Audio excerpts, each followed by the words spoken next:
नमस्कार दोस्तों, मैं हूं आपका होस्ट दोस्त अजय शास्त्री और आप सभी का हमारे चैनल में स्वागत है। जी हाँ दोस्तों, जैसे कि आप सभी जानते हैं कि आजकल बहुत ही माहौल गर्मा गर्म है, क्योंकि मुस्लिम तबका जो है कुछ ज़्यादा ही अपने आप को सुपीरियर समझ रहा है। और जिस तरीके से अभी फरवरी में जो कांड हुआ था सीलमपुर में, भजनपुरा कांड जो हुआ था, आपने देखा कि किस तरह से खून खराबा किया गया था। और ताहिर हुसैन जैसा आतंकवादी, इसको आतंकवादी ही कहा जाएगा, चूँकि ये लोग ऑलरेडी जो PFI है, यानी पॉपुलर फ्रंट ऑफ इंडिया है, उससे जुड़े हुए थे, उनके ये एजेंट थे।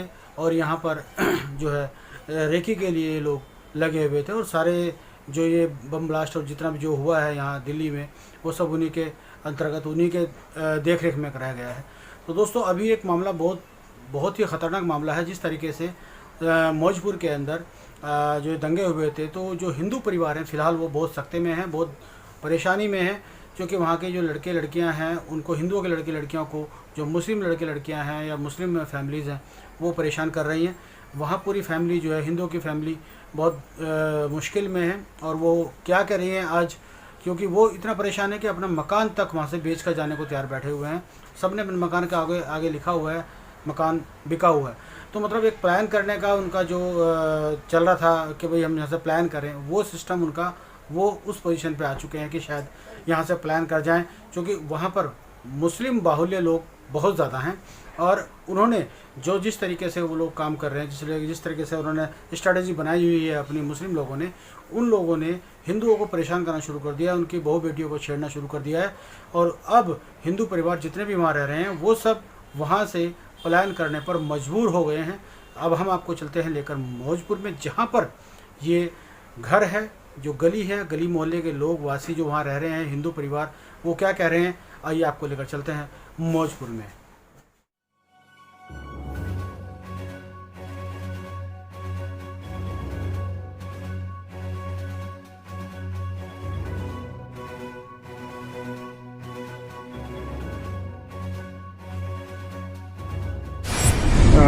हाँ, आप बताइए कि आप लोग क्या कहना चाह रहे हैं। ये हमारा मोहनपुरी का क्षेत्र है। हाँ। 7-8 गलियों को मिलाकर ये मोहनपुरी मोहल्ला बनता है। हाँ। ये चारों तरफ मुस्लिम आबादी से घिरा हुआ है। अच्छा। बहुत समय आज से नहीं, ये कम से कम 8-10 साल पहले से ही ये भय का वातावरण यहाँ धीरे धीरे है। तो स्कूटर या बाइक वालों की बाइक टकरा जाती है तो लोग पूछते हैं भाई तेरा नाम क्या है। अगर उसके माथे पे टीका लगा हुआ है, उसका नाम हिंदू है, तो उसकी पिटाई ज्यादा होगी। अच्छा। दो मुसलमान टकराते तो अलग अलग कर देते हैं। सड़कों पर ही जानवरों को काटते हैं ईद के अवसर पर, ये है। और वैसी वारदातें जो क्राइम से जुड़ी हुई है, जैसे चेन स्नैचिंग करना, दुकानों में घुस के डकैती डालना, मंदिर में है ये मंदिर, इस एरिया में, पूरा मोहनपुरी इलाके में मंदिर में हम अपने यहाँ माइक नहीं चला सकते, इतना अच्छा। माइक चलता है बस मंदिर के अंदर ही आवाज सुनाई देगी। अच्छा। नहीं जाएगी। अगर मतलब बाहर आया तो क्या हुआ, वो इकट्ठे होकर आ जाएंगे बंद कराने के लिए। उनको पसंद नहीं है तो क्या उनके आजान की आवाज यहाँ तक आती रहती है।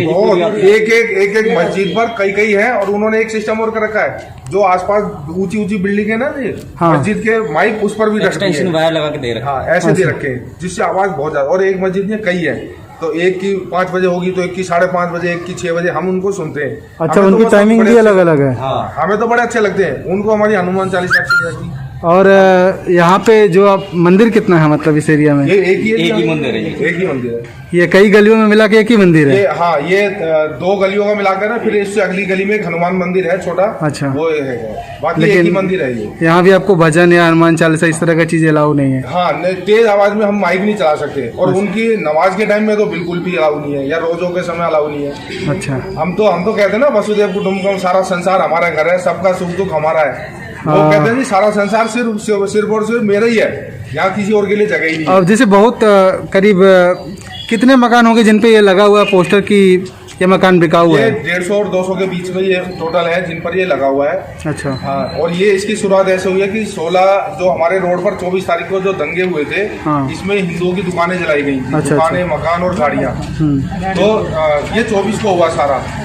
उसके बाद 9 अप्रैल को यहाँ से 16 लोगों को इन्वेस्टिगेशन के लिए द्वारका बुलाया। उसमें से 7-8 लोग हुए हैं जिनकी दुकानें जलाई गई हैं।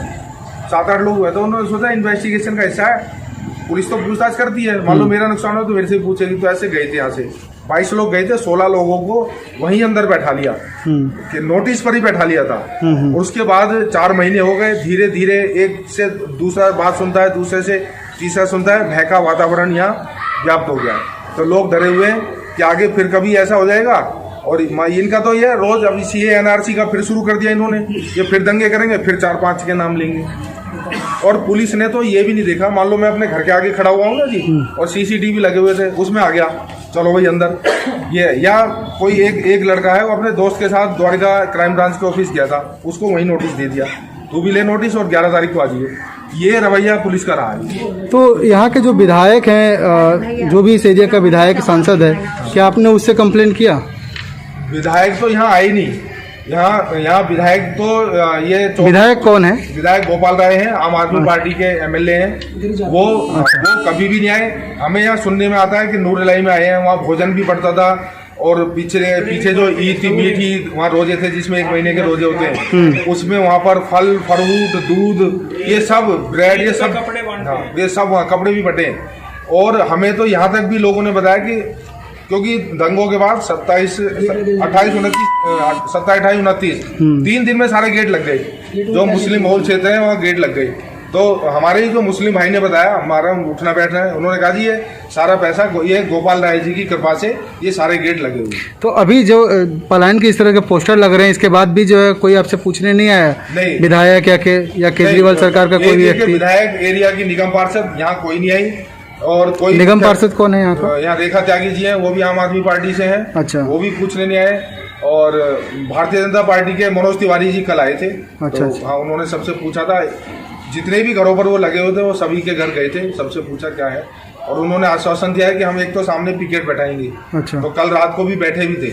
अच्छा, उन्होंने 2 जगह बनाकर 7-8 पुलिस वाले बैठाए थे, जो आज दोपहर तक बैठे रहे थे सड़क पर। अच्छा, फिर वो चले गए?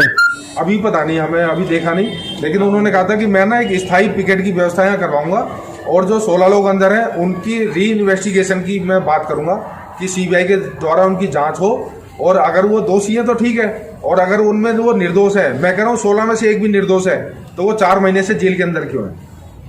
तो उसका मुआवजा कौन देगा? एक हमारे उत्तम मिश्रा जी, उनकी बेटी मर गई शौक में, एक को पैरालाइसिस का अटैक पड़ गया, एक ब्रह्मपुरी में है लड़का, उनकी माताजी को अटैक पड़ गया, उनकी माताजी खत्म हो गई।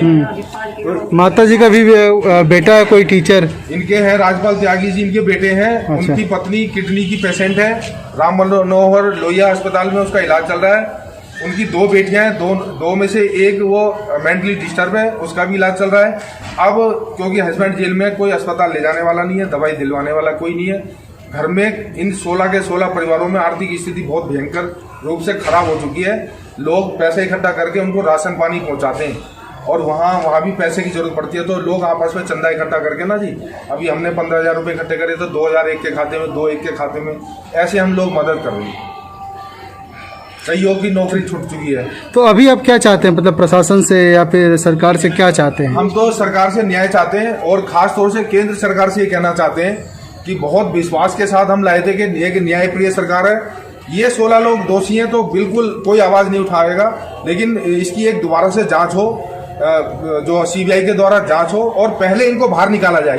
ये भगोड़े नहीं है, ये खुद अपनी मर्जी से द्वारका क्राइम ब्रांच में गए थे, ये फिर जाएंगे, और हम इसकी गारंटी लेते हैं। पहले इनको बाहर निकालो, फिर इसकी जांच करो, जो दोषी है उसको अंदर करो। और अभी जिस तरह के हालात हैं, और जो देख के यहाँ पे महसूस हो रहा है, क्योंकि मैं उस गली में था, वहाँ पे लोग सीधे लाइव ऐसे कमेंट मार के निकल जा रहे हैं, तो बहुत मुश्किल होगा यहाँ पे गलियों में सीधे महिलाओं का निकलना, या फिर ये चीजें भी तो होंगी। बहुत मुश्किल है। अभी जो ये गेट लगे ना लोहे के, हाँ, इससे पहले इतनी तेज बाइक चलाते हैं, एक बाइक में 3-3, 4-4, 5-5 भी। अच्छा। कोई सोच सकता है बाइक में 5 लोग बैठ सकते हैं। अच्छा। ये तो आपको सड़क पे ही नजारा मिल जाएगा, और बैठते बहुत तेजी से हुटिंग करते हुए निकलते हैं, बहुत तेज बाइक चलाते हैं ये लोग। अच्छा, ये स्थिति है। जिन गलियों में भी पलायन देखने को मिल रहा है, वहाँ पे लोग अपनी सुरक्षा के लिए चौकीदार की व्यवस्था किए हुए हैं, क्योंकि इन्हें पुलिस प्रशासन से कोई उम्मीद नहीं है।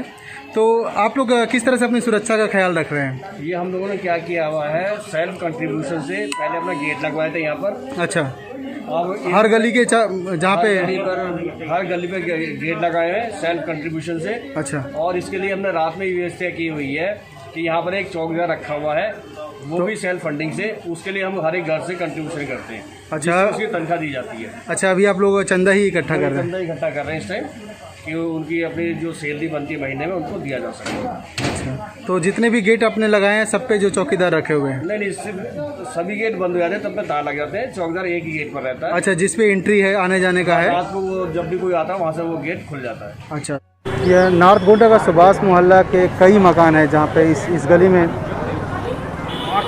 कई हिंदुओं के मकान हैं जिन पर लिखा हुआ है कि वह मकान बिकाऊ है। इसके बाद लगातार कई और मकान हैं।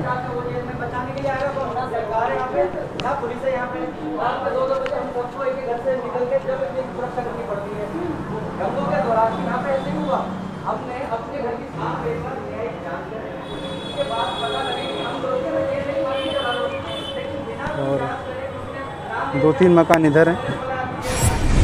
ये एक मकान यहाँ पे भी और है, ये भी मकान बिकाऊ है, राजवीर सिंह का मकान है ये। और इस वजह से बेच रहे हैं कि हमारे बच्चे जेल में डलवा दिए इन लोगों ने, इस वजह से अब हमें कहते चलते हैं, गली में भी जाते हैं तो आपने अभी देखा ना कैसे जा रहे।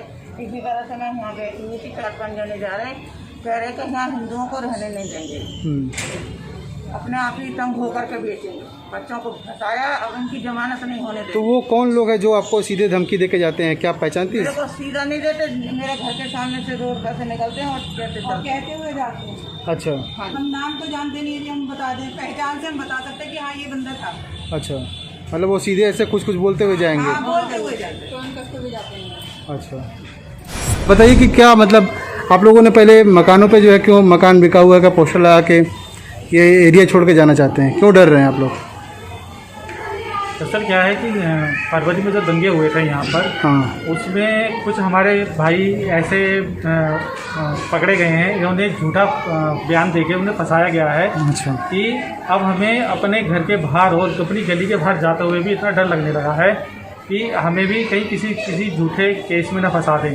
तो आज इतना माहौल ख़राब हो गया यहाँ पे कि हमें इतना ज़्यादा भय लग रहा है कि हमें लगता है कि हमें यहाँ से अपना मकान बेच के जाने में ही अपनी भलाई है। यदि हम यहाँ पे रहेंगे तो किसी न किसी विवाद में ये हमें झूठे फंसाकर हमको जो है ये जेल में भेज देंगे। और हम इतने हाई फाई भी नहीं है और इतने बिल्कुल मिडिल क्लास से भी नीचे हैं कि हमारे बस के लिए हम केस वगैरह लड़ सकें या किसी तरह की कोई हमें हेल्प की भी हो सके। इसलिए हम बहुत ज़्यादा परेशान हैं और परेशानी का कारण हमारा यही है कि आज हमारे जो 16 हिंदू भाई जो बंद हैं वहाँ पे, उनकी देखा देखी कहीं वो आज हम पे भी किसी न किसी कोई झूठा ब्लेम लगा के हमें फंसाना दे, इसलिए हम यहाँ से जाना चाहते हैं। अच्छा, क्या अभी भी मतलब कोई डायरेक्ट आपको धमकी देता है, इस गली में से गुजरता है, ऐसा कुछ हुआ है इंसिडेंट? नहीं, धमकी देता हुआ तो नहीं है, लेकिन जब भी वो कुछ शख्स ऐसे होते हैं जो गली में से निकलते हैं, उनका देखना कुछ इस तरह का बयान करता है कि बस कि हमें वो आपको में कोई धमकी दे के जा रहा है। अच्छा, इस तरह का खौफ पैदा कर जाते हैं कि हम जो है उनकी तरफ देख ही नहीं पाते। यदि हम देखते भी हैं तो ऐसा लगता है कि बस ये कोई धमकी दे रहा है हमको। मतलब क्या उस केस की वजह से डरे हुए हैं या फिर अभी डर अभी भी महसूस हो रहा है? डर तो अभी भी महसूस हो रहा है, जब तक अपने वो हिंदू भाई जो बंद हैं, जब तक उनके साथ कोई न्याय नहीं हो सकता और जब तक हमें भी डर रहेगा कि हमें भी ना कोई फंसा दिया जाए। और ये मंदिर के बारे में आप कुछ कह रहे थे? मंदिर की कहानी कुछ इस तरह से है कि आज आप भी देख सकते हो, जब आपका जो कैमरामैन है ऊपर दिखा सकेगा कि लाउड स्पीकर लगा हुआ है लेकिन वो बजा नहीं सकते हैं। अच्छा, आज इतनी कंडीशन ख़राब है कि एक छोटा सा स्पीकर लगाते हैं, वो भी इतना कि मंदिर के अंदर तक ये आवाज़ जाए। अच्छा, हाँ, और अगर हम किसी धार्मिक प्रोग्राम भी करते हैं गली में या मंदिर में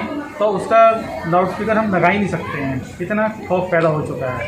आप देख सकते हैं कि मंदिर के बराबर में एक गेट है जो हमें हाँ, उस तरफ सिर्फ दिन में 1 या 2 घंटे के लिए ही खोलना पड़ता है। अच्छा, अच्छा, वरना अदरवाइज ये बंद ही रहता है। तो वो गेट क्यों लगवाया गया? सुरक्षा की दृष्टि से? सुरक्षा की दृष्टि से तो लगवाया गया था, लेकिन दंगों के टाइम पे इतना खौफ पैदा हो गया था कि हम आपको बयान ही नहीं कर सकते हैं कि हमें ये डर था कि गली के ठीक सामने से भी वहाँ से आक्रमण हो रहे थे, पथराव हो रहा था, पेट्रोल पंप फेंके जा रहे थे। एक यही गली ऐसी और इसके अंदर से ऐसा सेंसर निकलता है कि कोई भी इसमें असमाजी तक आके हमारी तरफ कोई भी हमला कर सकता है।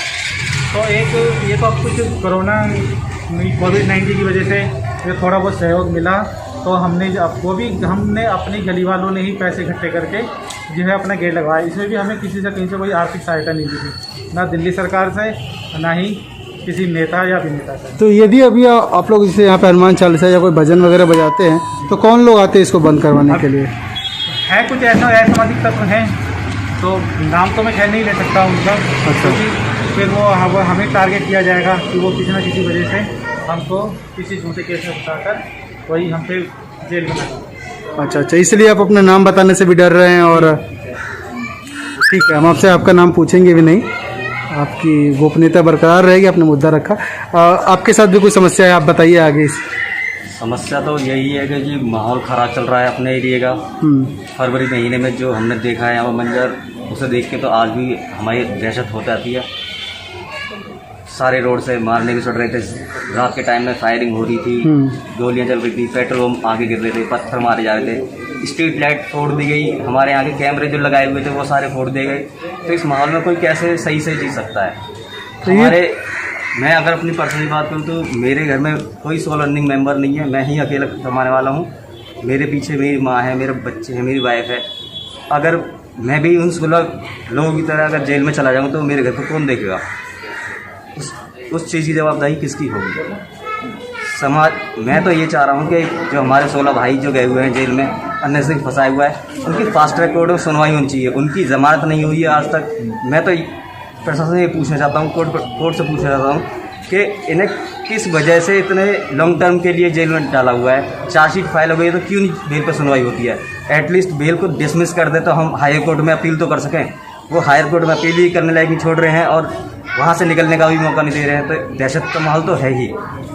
हमने अपनी सुरक्षा के लिए 3 गेट लगवाए हैं गली में, जो कि हमने अपने पैसों के ही लगवाए हैं। और आसपास के एरियो में हमने सुना है कि जी सारा गवर्नमेंट फंडिंग से गेट लगे हैं, लेकिन हमारी ये 2-3 मोहनपुरी की गलियाँ हैं जिसमें हम सभी लोगों ने मिल के पैसे दे के ये गेट लगवाए थे। अच्छा, तो मतलब अब अभी भी आप लोग जो वो डर महसूस करते हैं यहाँ पे? हाँ जी, वो डर हमारा बिल्कुल बरकरार है और जब तक ही रहेगा, जब तक हमारे सारे भाई बंधु नहीं लौट के आ जाएंगे और प्रशासन कुछ अगेंस्ट इनके ऊपर कार्रवाई जरूर करे, जो भी इसमें लिप्त असामाजिक तत्व हैं। ठीक है, बहुत बहुत धन्यवाद। तो ये इस गली में एक मकान के पास हम खड़े हैं जहाँ पे लिखा है कि ये भय के कारण ये मकान बिकाऊ है। तो इस मकान के जो ओनर हैं क्यों डरे हुए हैं और क्यों ये मकान बेच के जाना चाहते हैं, जय जी से हम बात करते हैं। आप बताइए कि आप क्यों डरे हुए हैं? भैया जी 2 दिन तांडव हुआ ना, हाँ, उससे अब तक घबराए हुए हैं। ये पता नहीं, ये बच्चे अभी भी रात को नहीं सोते।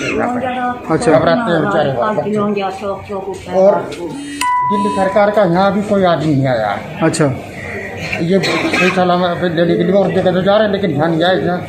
अच्छा, हमारे बच्चे पिटे हैं, हमारे नुकसान हुआ और हमारे बच्चे जो जेल जा रहे हैं। अच्छा, आपके घर का भी कोई जेल में है? हाँ, मेरी बुआ है ये। अच्छा, बुआ। तो आपका कौन है जेल में जो है? राजपाल। वो अध्यापक मैं बता रहा हूँ। अच्छा, वो टीचर हैं। अच्छा, 2 भैया मेरे उधर हैं। अच्छा, क्या मेडिकल स्टोर था? हाँ, वे जेल गए होंगे। अच्छा, वो भी जेल में? जबकि वे उस दिन यहाँ थे भी नहीं, बस शादी में। अच्छा, शादी में बाहर आओ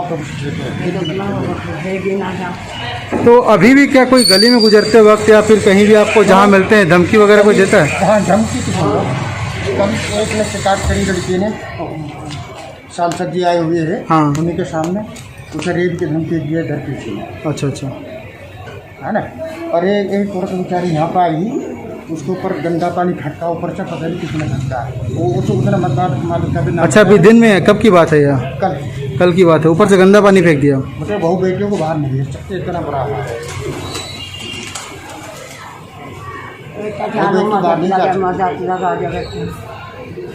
ठीक है, हम आपकी बात पहुंचाएंगे, बाकी काम प्रशासन के ऊपर है। बहू बेटी बाहर नहीं निकल सकती, क्या करेंगे? तब तक इसमें पहले रोते रहेंगे, कोई ना कोई काम तो पड़ता है बाहर निकलने का।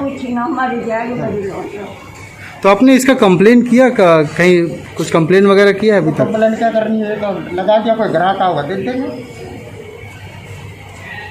जाना है पिछली गली में दिखाऊंगा, वो कई मकान मालिक चले भी देंगे। अच्छा, पिछली गली लग रहे हैं, बहुत सारे लोग चले गए छोड़ के? और दिखाऊंगा, मकान दिखाऊंगा मैं आपको। अच्छा, चले के ताले लग रहे हैं वहाँ पे।